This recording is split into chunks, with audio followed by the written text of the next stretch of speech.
হ্যাঁ এটা ডাক্তার দেন আপনি হোক ডাক্তার দেন। এই লতিফ সর্দার ভাই কি পিঠা বানাচ্ছেন? পিঠা চিতই পিঠা কত করে দাম? 10 টাকা 30 টাকা। আরেকটা আর কি বানান? হ্যাঁ আরেকটা বানাইতেছি কি দিয়া? এটা কই দিব? ডিম দিয়া। হ্যাঁ ওটা কি ডিম চিতই? যে ডিম চিতই বানানোর প্রক্রিয়াটা কি, কিভাবে বানান? ডিম ভাইঙ্গা বটা দিয়ে ফেটিয়া বানিয়ে দেই 30 টাকা পিস। আচ্ছা, আর এমনি সরাসরি ডিমও দেন? এবং সরাসরি ডিমও দেই, আচ্ছা, যে যেটা খেতে চায় যে নাকি? যেটা খাইতে চায়।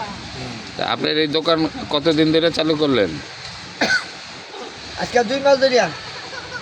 শীত মৌসুমের জন্য? যে শীতের পর আর থাকবে না?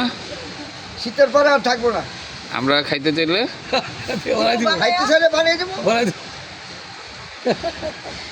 আপনার এখানে বাউল বাউল লোকজন আসে না? আছে তা কবে থেকে আমরা বাউল পাবো? আল্লাহ আনাইলে এই 3-4 দিন পরেই পাইবেন। শুক্র শনিবারে রাখলে পারেন, এই সময় তো লোকজন বেশি হয়। হ্যাঁ হ্যাঁ হ্যাঁ একটু ঢাকনাটা খোলেন তো, পিঠাটা দেখি।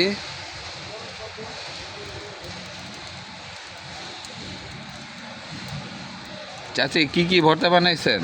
শুটকি দইনা সরিষা। কোনটা চলে বেশি?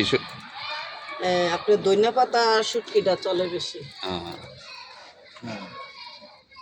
যাক, আপনারা পিঠা বানাইতেছেন দেখে দেশের একটা ভাব ভাব আমরা অনুভব করতেছি।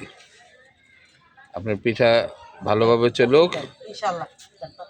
আপনার দোকানের নাম কি? আব্দুল লতিফ সরকারের দোকান। আচ্ছা, ঠিক আছে।